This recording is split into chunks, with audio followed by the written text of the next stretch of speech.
motion. Okay, got it. Okay. Okay. Okay, now what we're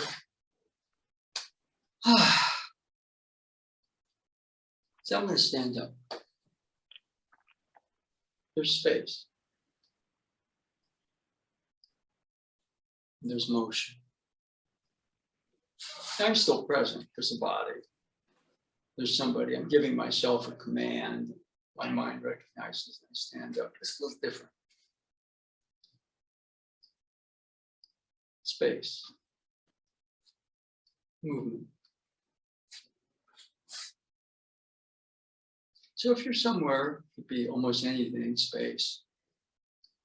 There's motion. Okay.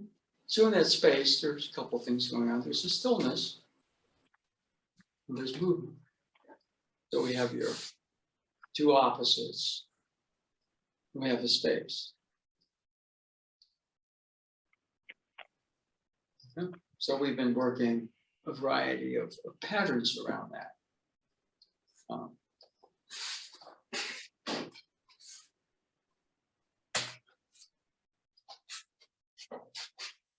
Space, and there's motion.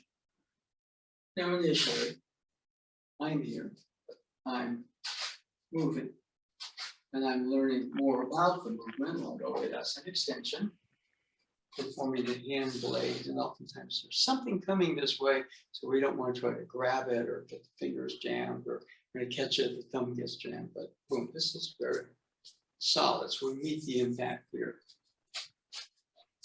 And so I'm learning about the motion. Something's coming, I'm a little slow, and I take the impact. Boom. So space, boom, there's motion. That motion is continuing, by the way. Boom, that goes the other way. Now, what's interesting, I'm learning about the movement. Movement doesn't start with the hands. Feet, hips, everything. I'm going to coordinate for that motion. So my body movement. And as I understand it a little better, obviously I'm going to be getting whatever impact out there here as opposed to with the fingers or trying to catch it and getting the thumb jams. Boom. But space and there's motion. Okay. Now, there's a top-bottom balance also. There's movement, stillness, but you know, I got the idea of it with some body presence. Boom. The hips, feet, hands are part of that motion within that space.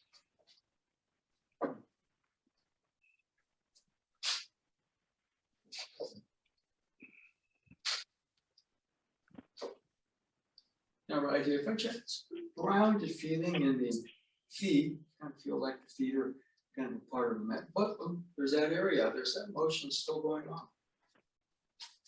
Motion still going on. Motion still going on.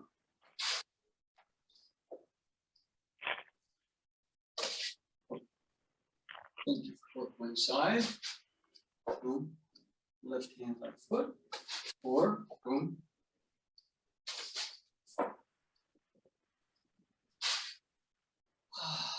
Establishing that space. The space is a kind of a neutral.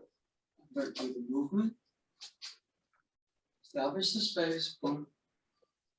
There's movement that happens within that space. My body's a part of that motion.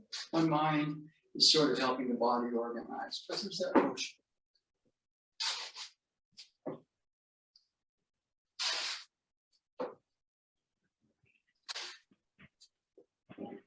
Okay, so I'm doing the movement. Yes. The clearing or settling or emptying, boom, to get to the space. Okay.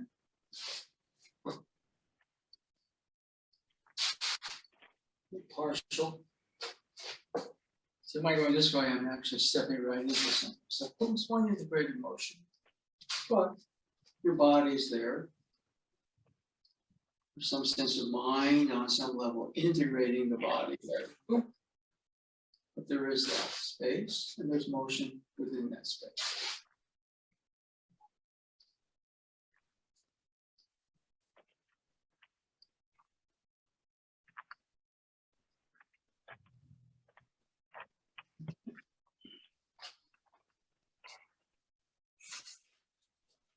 Yeah. Small crowd today, but that's okay. Is there anybody? What does it feel like? Or do you have any questions about that? Cliff, anything? I found actually interesting when you said that even though we stopped, it keeps moving. That was something I tried to feel. Like it keeps moving. Yeah. See, I've done the movement. Space, there's motion, and motion is continuous. Until it goes in another direction. Now that particular movement within that space may change its movement, direction, quality. Boom, boom. We did that. Well, there's that motion. Right, 1, 2. 2 beats. Boom. Boom. Standing. So after a bit, you know, your body's still moving. Mind has to kind of, to some degree, get into, okay, this is the ballpark we're playing in, so to speak. But there's motion. So after a while, what I'm trying to do is just clear or open or be still, get to that space, and there's motion. And that motion, for example, is continue to go on. If you turn a flashlight on, it goes, okay. But no, that's flashlight is continuing to beam, doesn't it? You turn it off, okay? But you turn it on, that light's still going out. Or you turn a hose on, the water continues until you turn the hose off. Okay? So, anything else? Nothing else that I could put into words. I think the rest was just experiential. Yeah, pretty much. What's the experience? Space. I could be thinking about space or trying to figure space out, or trying to do space, but space is more of an experiential thing. The knowing about it, the doing of it. And space itself has a texture to it. But when the Do Sensei talks, always says, what do you sense? Boom. Boom.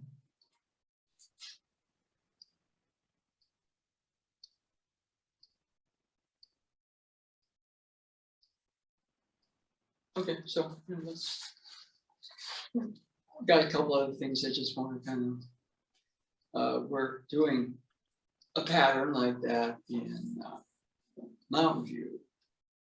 Okay. Now, obviously, you know, I got to know what I'm doing. Okay.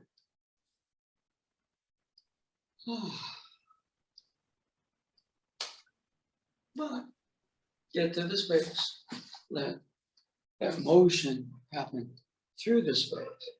You're still there, you're doing the movement. You can give a name to it. But after a bit, get into the space. Okay?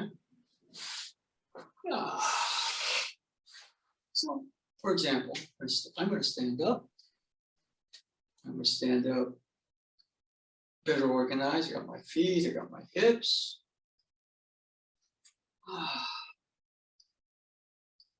Space, there's motion.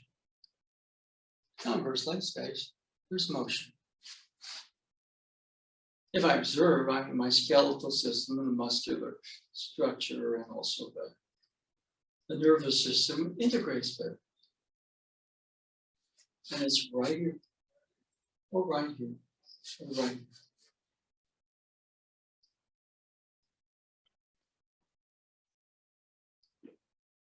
Okay, so Anything more on that? So, you know, there's a lot of this is getting to that space, which you might get to by clearing or settling or opening. Just Yes. the observation that when you're moving through space, you're part of the space, right? Because you're not just you separate from everything around you, you're you in the space that you are in at that moment. And that's an integrated system. Yeah. Just a thought. At some point, you know, there's this sense that you're moving through space, but after a bit, you know what it is, there's space and there's motion. Okay, remember that one of the opening scenes from Enter the Dragon, where after Bruce Lee fights that guy, that's sort of a full contact kickboxing match, then he kind of has a consult with his teacher. And it starts out like the teacher kind of asks him a trick question. What do you think of when you are facing an opponent? And Bruce Lee kind of doesn't fall for the trick. He says, there is no opponent. And then the teacher says, and why is that? It's another potential trick question. And Bruce Lee looks at him and says, because the word I doesn't exist. So, you know, and he goes on to say, you know, when I hit, he says, I don't hit, it hits. So the sense of it is almost like when you're there, of course you're standing, but that motion stands, that motion sits, that motion turns. And of course, I'm feeling myself in there, but there's a different texture. Boom. Okay. So that's kind of vague, but move a little bit and see what you think. Try a couple of moves. You can stand, you can sit. Simple moves are good.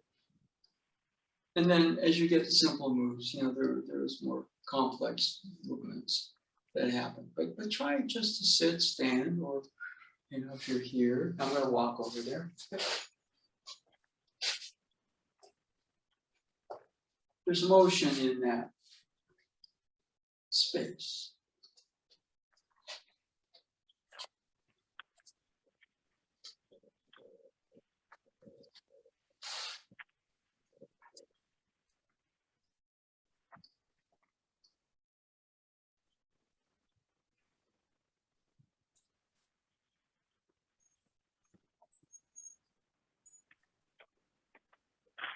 Move a bit.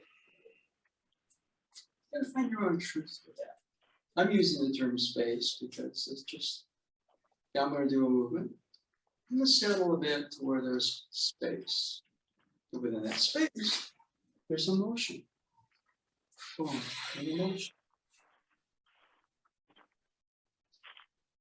Even not moving, my system starts to organize better. Like I got feet, so I need to stand, or conversely, I'm looking around. I get a sense of the room, so all of a sudden, there's that seated motion.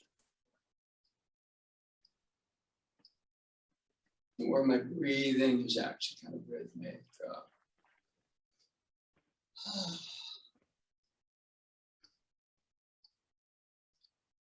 So, any observations come up from just another pass, so to speak, on space, and there's motion.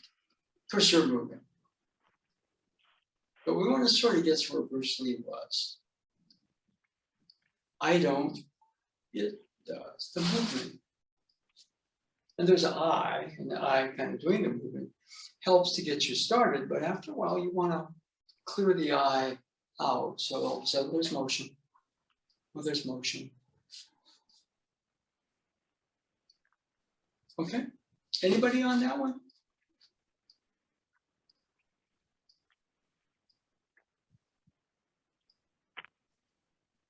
I know there's one of the tricky parts of it is, yeah, you're learning. I am learning a movement, or I am doing a movement. But if we kind of follow what Bruce Lee was talking about. And you know, the word I doesn't exist. Yes, the I does exist. But after a bit, I interferes. And so we want to kind of get to that place where there's space, there's motion. That's my description of it. Sensei talked about things like shinku, true emptiness. True emptiness. There's movement, and there's movement. There's movement, and there's counter movement. There's movement, counter movement out of that space. If I don't establish space, I'm moving, I'm researching, which is okay. We want to clear that out. I think that's what he meant by Nisodi.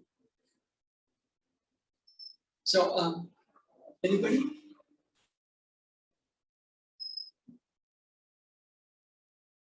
Well, the Bruce Lee bit, Yeah. I don't remember that bit from the movie, but then I don't remember much except for I'm talking actually. Okay. Talk to you.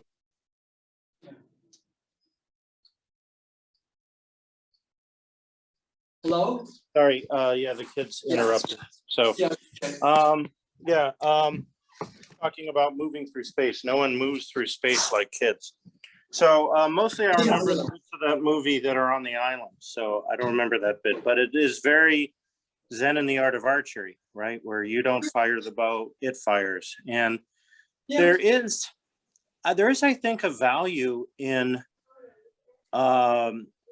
sometimes thinking of yourself in the third person, right? Where I would be like, Cliff does this or Cliff does that, because it kind of distances you from a lot of emotional baggage and allows you to see yourself a little more clearly than you might, just stuck in the middle of yourself all the time, which we are, but to just think of it and, from an author's point of view, to switch it from first person narrative to a third person narrative, right? Okay. And yeah, with Bruce Lee, kind of, it was interesting. He didn't say Bruce. He said, yes. Yeah, that's just another way of doing it, right? Though, I mean, it's a way of taking yourself out of taking what Freud would call the ego or das Ich out of the equation and trying, because it gets in the way, right? I mean, it's you are you, and you can't escape the you-ness of you, but in order to be better integrated with your environment, it helps to sort of have it so not so like taking up the whole room, right? It's like there's the elephant in the room, and you can't really admire the curtains or the couch without taking the elephant out of the room, at least temporarily, right? Yeah. Well, I mean, you don't get rid of the I. The other thing that I kind of, it comes up for me a lot is, he did in fact, it was a TV show called Longstreet, and it was about a blind insurance investigator. And he was brought on to do an episode.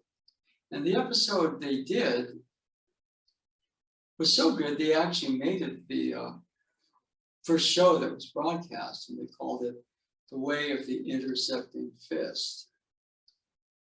And so he, I mentioned this before, the blind guy, is still trying to be active, and he's investigating some crimes at the dock, for an insurance company, and he's getting too close. And so a couple of toughs come to beat him up just to discourage him from poking his nose where they don't want it. And they're about to really rough him up, and Bruce Lee comes and takes them all out. And he's blind, but he kind of sensed it all of a sudden. It's like something's going on out there. And so, this is like the first clip, which was kind of interesting, because, I watched it, and he does a spin kick, takes somebody out, and he actually loses his balance. It's very interesting. We figure Bruce Lee never But I mean, it was just he does a spin kick, and you can tell it wasn't as crisp, but they did, they basically, reshoot it. I mean, it was good enough in those days. It was no look magical anyway. But so he, blind guy says, what did you do to them? And so Bruce Lee kind of answers in his Bruce Lee inscrutable nature. He says, they did it to themselves.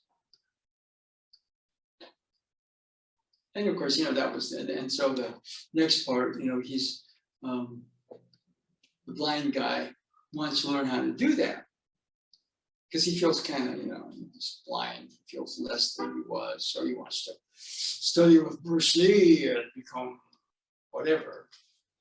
And Lee said, "Well, look, I don't believe in systems or method. That was what is there to teach if there's no system or method?" And then, the blind guy says, "Yeah, but you had to know something in order to do that to those guys." And so Bruce Lee kind of goes into inscrutable nature and says, "I found the cause of my ignorance." I mean, there's many interpretations of that, but I'm doing this, I'm doing this. And declare it moves. So and when it moves, it organizes through you in a way that is much more efficient than I'm doing it, or the normal levels that we call I. So what exactly it is subject to a lot of things. What is it? Okay. The nameless, if you name it, it's not the nameless anymore. All this kung fu wisdom stuff kind of comes up there. But that's kind of, in terms of it. It moves. Okay. Now, getting to the point where it moves, obviously you're moving, you're learning the movement, but then it moves. Okay. In a sense, they like the term, I think, it was true emptiness. It says if you don't understand Shinku, true emptiness, you can't understand Aikido. And the other thing is that Aikido has no forms because it's a study of the spirit. Spirit moves. And I have to know that. But at some point, I gotta let go of I do the movement in order to use a fancy word like spirit or chi or whatever it is. Okay? So, I mean, that's any thoughts before we get up and we're going to move into another segment here? Anybody? Other than I think that they're all like imperfect ways language has to try and describe something experiential. Yeah, we picked up. Okay. All right. Okay. Yeah. Now, it's good to start simple. Now, what happens is, for example, here, what's the first move? Clear, establish the space. So, boom, there's motion. Clear a little bit more. Left. See, the movement split in two. Boom. Now, I'm doing the movement. Movement organizes itself through you. How much do you have to know? Enough to learn the movement, get out of the way. Okay? And Bruce Lee pissed a lot of people off. I remember, there would be articles in Black Belt magazine where karate instructors would just yell, no, he doesn't understand that you need this. Yeah. And he was talking about something that, he was researching himself, and most people, they kind of I'm learning a movement, I'm getting better at the movement, I'm learning karate, or I'm learning Jeet Kune Do, or I'm learning Aikido. But motion, boom, boom.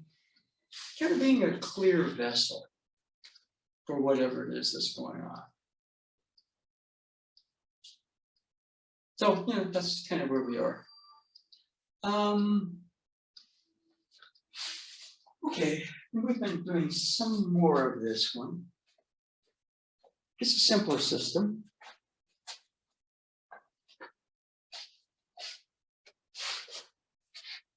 Okay. Now, if you don't have that, this is based upon the cutting motion of the sword.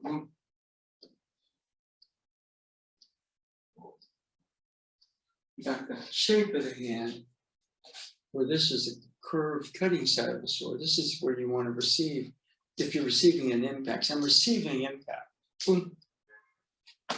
Receiving impact. Boom. Because that continues out and boom. Let me see what I'm supposed to do. Boom, it moves at the appropriate time. So that motion becomes your teacher. Boom. Or boom. Double movement. Double movement. I gotta do the movement. Space, double movement. Okay. We could do a triple movement, we could do whatever it is, but you're clear. I'll let the motion happen through you. And of course you're moving, but the way Bruce Lee put it, I don't, it is. Or I don't blend, it blends. Okay, so from here, now, still learning the movement. Diagonal grip, my side, lead. The grip starts with the palm. In fact, this is the basis of that. Okay. Little palm, little ring, middle, index finger, thumb. The real contact points are little finger, thumb, and palm. It's loose, but not sloppy. It's too tight. Okay. And you duplicate that here. You don't want to choke up too much. Okay. The edge of the palm and the end of the sword. And right here, there's a V and there's a V. Right hand leads. Right now we're going right foot. And this is this is a ready position. 2 tenths, too loose, sloppy. You can, for example, lower the sword. This is a posture, but it's not being too sloppy here. This is contention. Boom. All right.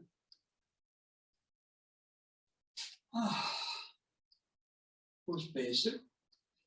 You raise it. Now here, there's too much tension in my wrists and my shoulders. Keeping the grip.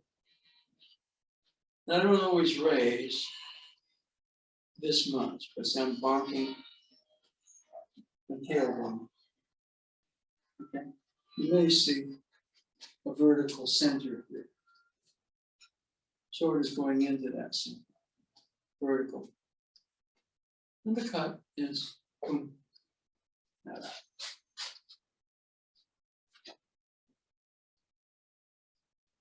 Now, at the end of the cut, keeping the little finger, palm connection, there's a double spiral.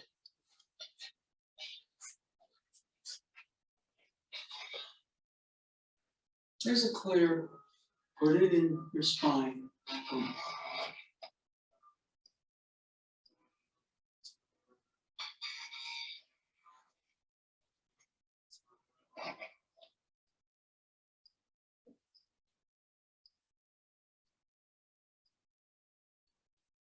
Okay.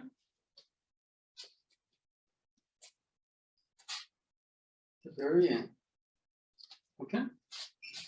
Now that basic cut.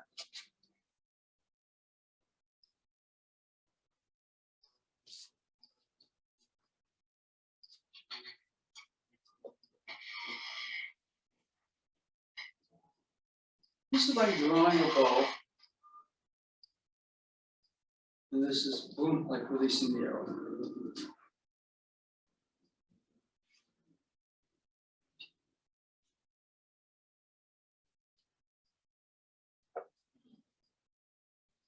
Now the closing motion, I'm covering basic theory. You'll see right here, I'm holding on to the arrow. I'm holding on to the arrow.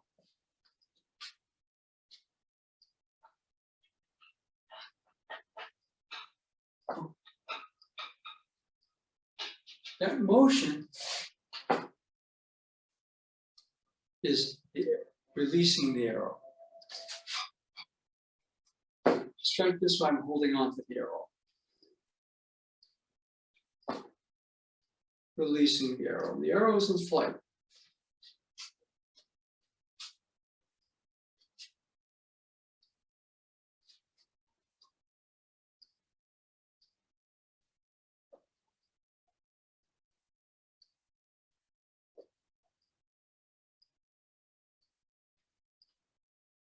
And I'm cutting about level with my own head. We'll do a lower cut in just a bit. Full raise.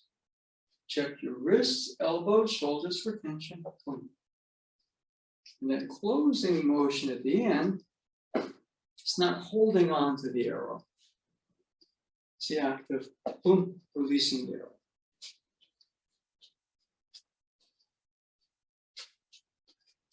Try it.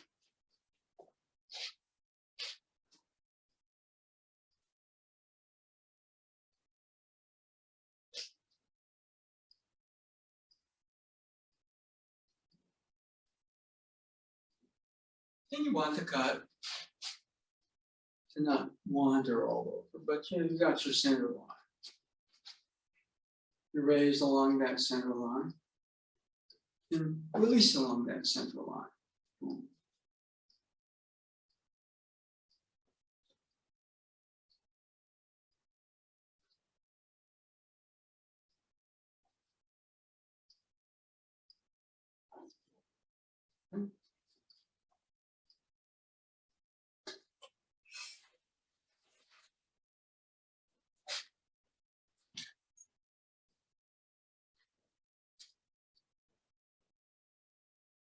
Okay. Anybody with a question? That's kind of more the, just get you started. It gets you started. Anybody? Question on that or observation?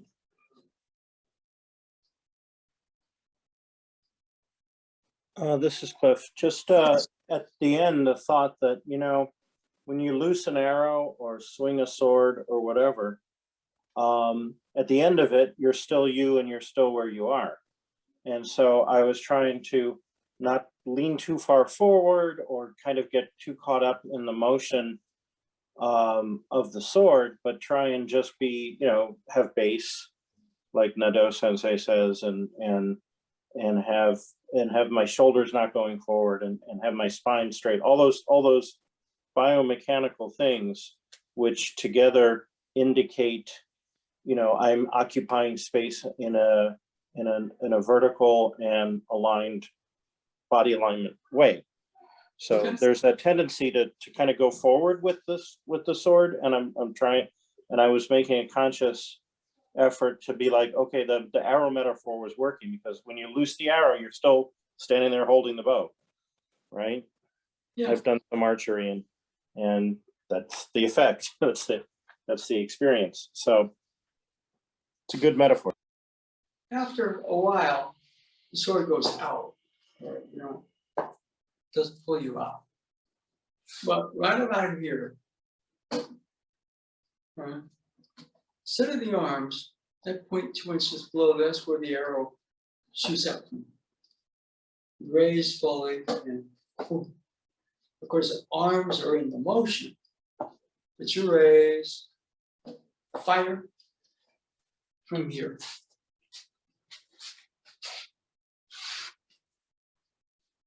Arms. Of course, the arms are active, but boom.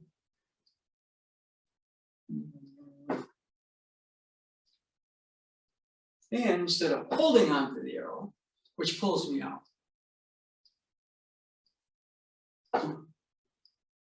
the closing motion is releasing the arrow. So you can add, that little extra piece after a bit where you're the visualization feel. You can't just think about it. Visual feel, the arrow goes out from here. Well, even in this motion, the center point's included in that movement. Okay. All right. Anybody else with anything to kind of share there? Okay. Now,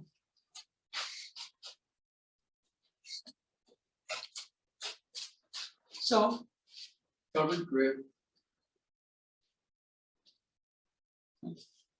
I know I have a template for it. I'm learning the movement. Okay, now what we're going to try to do is clear sword moves. Clear. There's motion.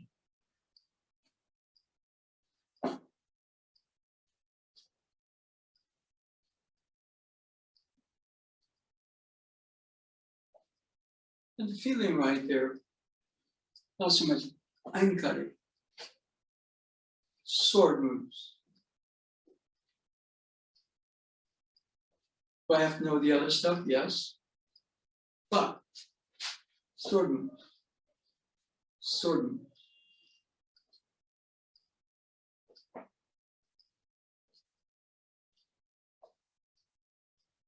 So there's a trade in there. I'm learning the movement, but at some point I also have to practice. Zen is the mind of no mind, whatever you want to call it. Although there's space. There's motion in the space. You can say, that's the sword cut. I'm learning the sword cut. There's space.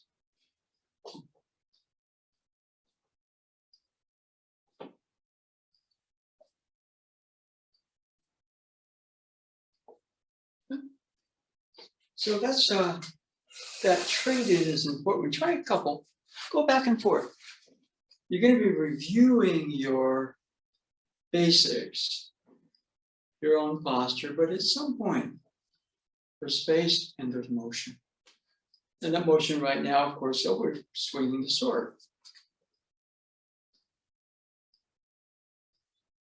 But there's that motion.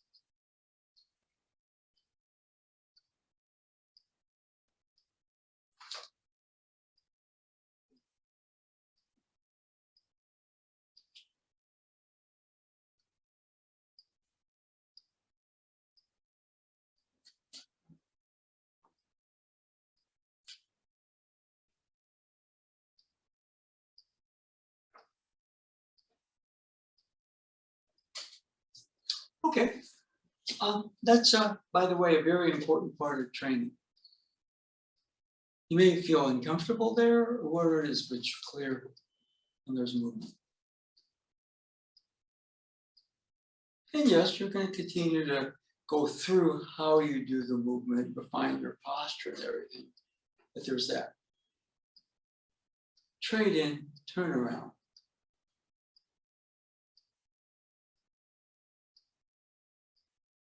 Okay, so anybody with a thought or observation on that one? Cliff, you have anything to say about that?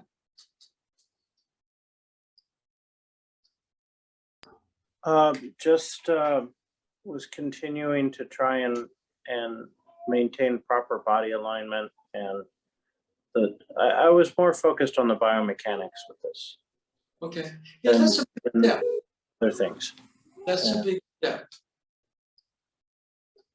Okay, that's a big step.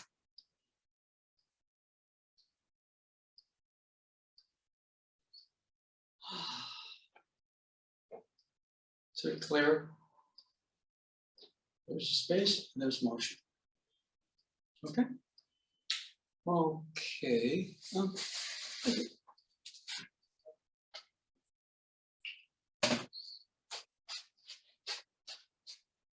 Now this is a cut. That's a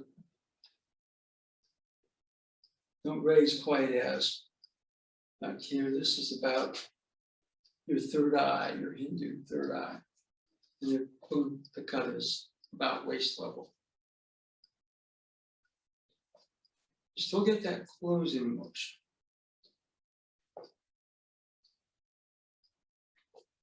Now, initially, I'm trying to figure out how I do it.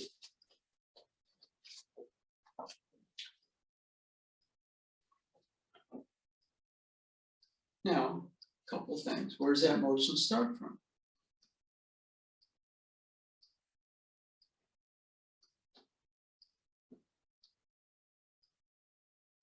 Not so much this motion, shoulders going. Now, if I just do this, I'm going to wonk myself in the head. So,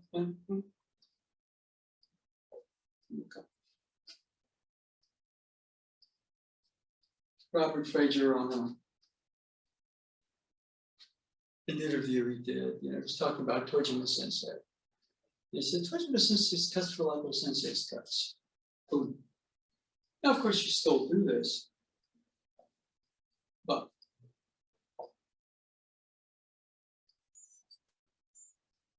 Tojima Sensei used to say that you raise shallow, you don't go all the way here. You cut deep.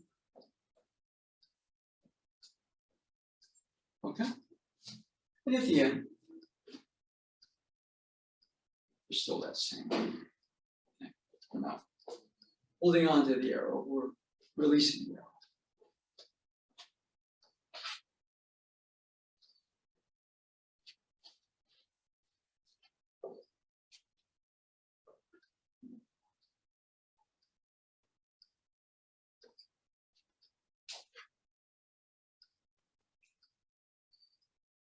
And that's a very useful cut.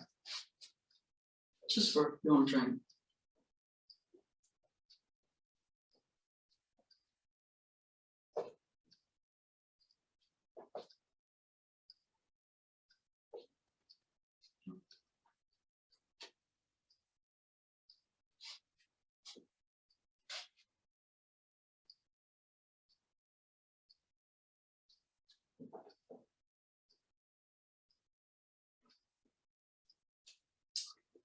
And we're going to have maybe one more thing.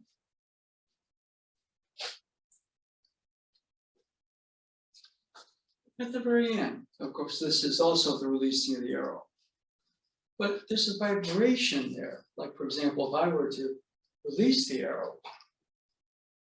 arrow's going to go with the string in relationship to the tautness of itself with the bow would vibrate.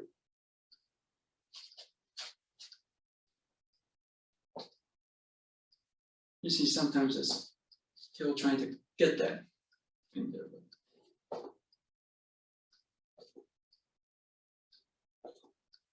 It's a vibration that goes through you at the end, which is kind of the produced. The arrow is released, but there's a relation between the tautness of the bow, of the string, and also the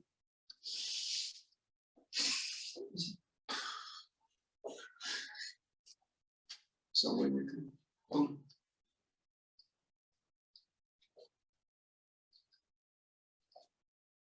Okay, try a couple, check in.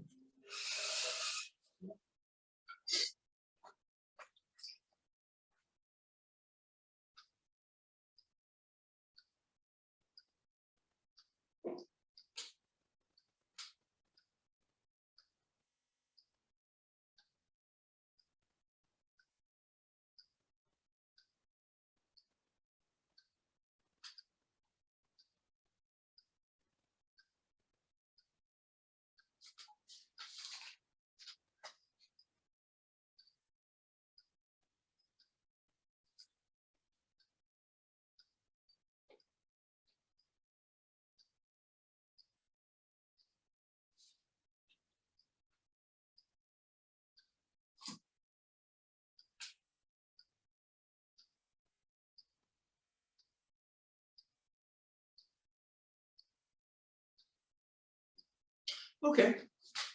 Anybody with on that last cut? Apparently, Sensei did that cut quite a bit. You know, if I was to talk about Tojo Sensei, boom, that was his cut too. Boom. Anybody?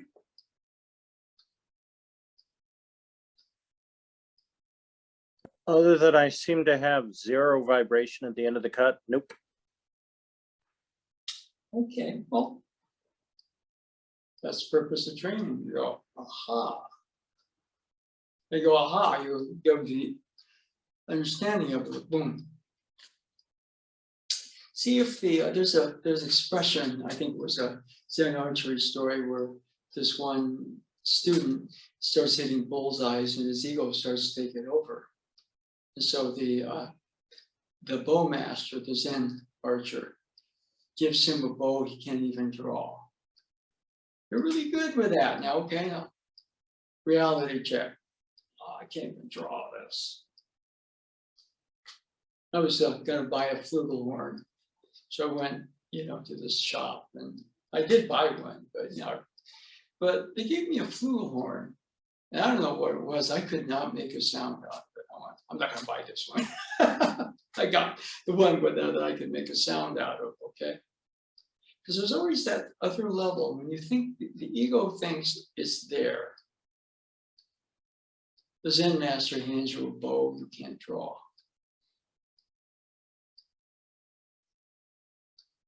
So it's not just, I'm getting better.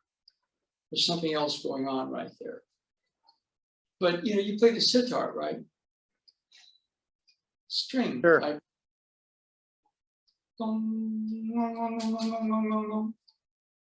If the string is too tight, or if it's too loose, so boom, the cut itself. And here, you know, you're both, you're the bow, you're the string, you're the archer, and you need all of those to get the vibration. And of course, if you get that, boom, the arrow flies through. So it's just a matter of, it's not that you look for it, but you kind of say, oh yeah, okay, aha, yeah. Okay, now, sense work. Here.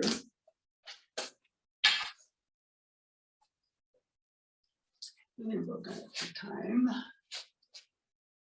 Okay. Now, you're better at knowing it, but the ultimate, I mean, not ultimate, but you're clearing.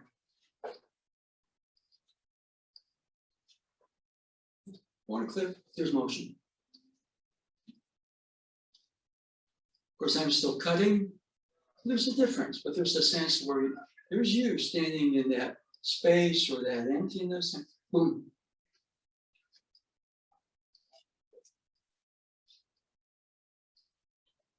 And that's where we get, you know, Bruce Lee's things. I don't get, boom, it hits.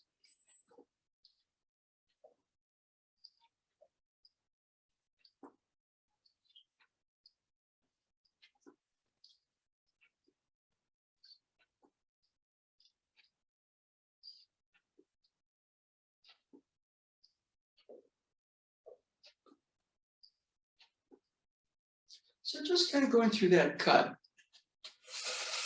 Takes you kind of through a misogi process.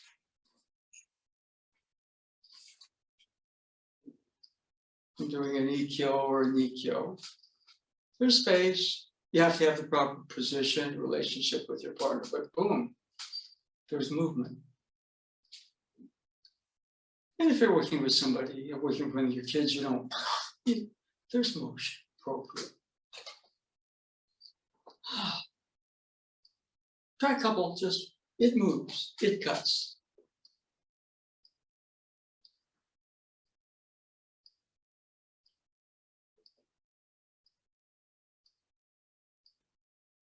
Okay, anything you notice? That, by the way, is a major one. The cutting got a little better. A little Okay. smoother. I think I got vibration on the very first one, but then I wasn't able to reproduce it. So Well, what happens if you look for it, the eye gets in the way. That's one of the most fascinating parts of all this. Yet the eye gets too educated, it interferes. I went to grad school and there were all these PhDs in Russian language and literature. And I went, yeah, but I studied with Master Choi. And his knowledge was experiential. And went to Japan, and Tojiba Sensei never graduated high school. Ano Sensei and Tojiba Sensei were factory workers at the time. Inasa Sensei was, he managed the parking lot at the Nachi National Park. But their knowledge was experiential.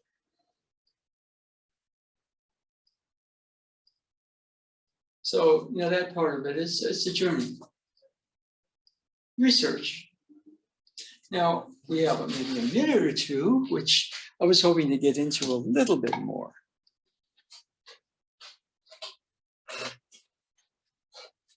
Silence or space.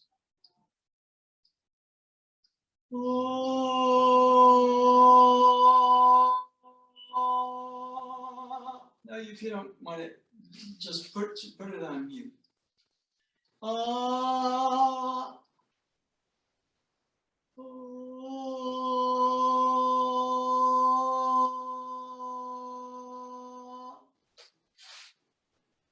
now we'll do 3 sounds. Next one.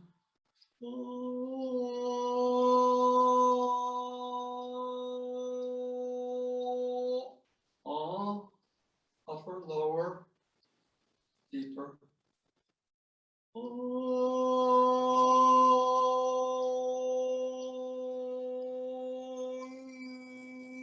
Interior.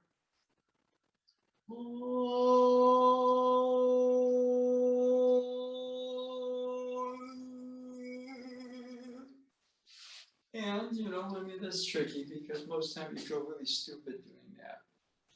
Okay? Especially if you got kids. Dad, what are you doing? Stop that. You know, you get that a bit. So, you know, it's one of those things where maybe appropriate for you, maybe not. Oh, that's me.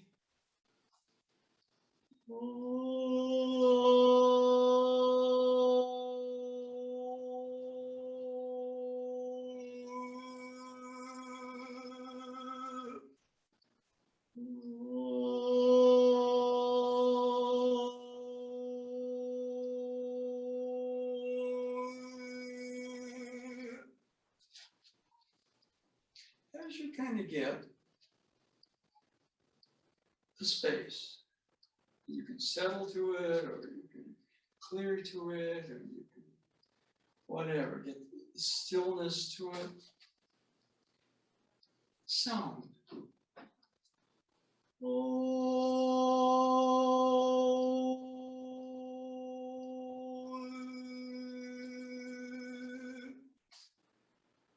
What about sensations? You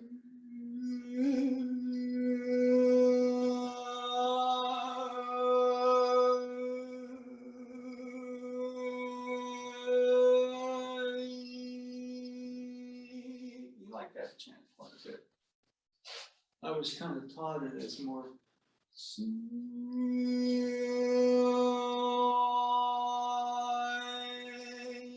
by Hikizuchi Sensei. Though Sensei said it was the first. Hikizuchi Sensei taught the latter. I asked Mary, Heini Sensei, Sensei did both. My thought is, you know, the first one, the SuAOUEI. There's a lot of juice to it.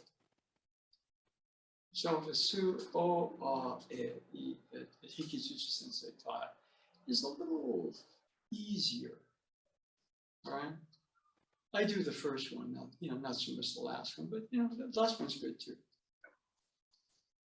And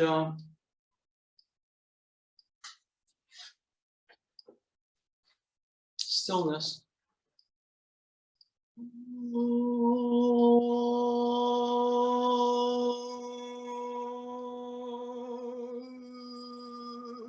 Those are 3 good sounds to work. Then you can do one of the Su chants, which we'll get into maybe a little bit more, but the sound is important.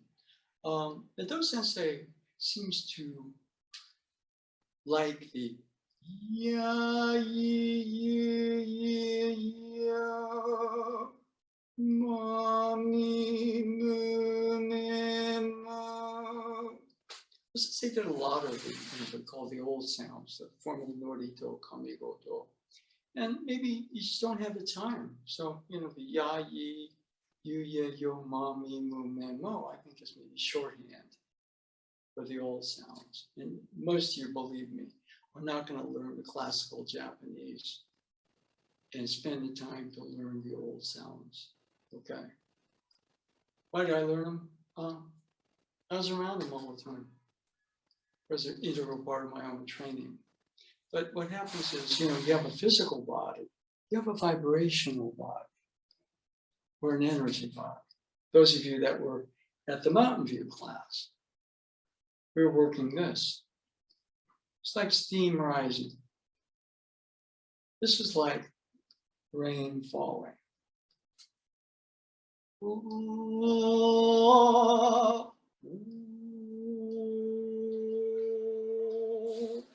So you find movements and sounds coordinate to some degree. Sensei's study of that was what he called the kototama, right? Which he never formally taught in the dojo. One, because most people thought it was weird or weren't interested in it. And 2, I think it's something you've got to discover for yourself. And there's probably formal kototama theory that you can study in Japan, but O-sensei would puzzle Kochiki experts because he had his own experiential sense of it. So anyway, we're about to go. Elle has an appointment a little after 2, so we're gonna have to sign off today. Remember, on Sunday, 11:30, 1 p.m., Mountain View. And we'll try to figure out the headpiece and what to do with it, okay, over there. So anyway, I thank you all for tuning in. I need to go. Thank you, Sensei.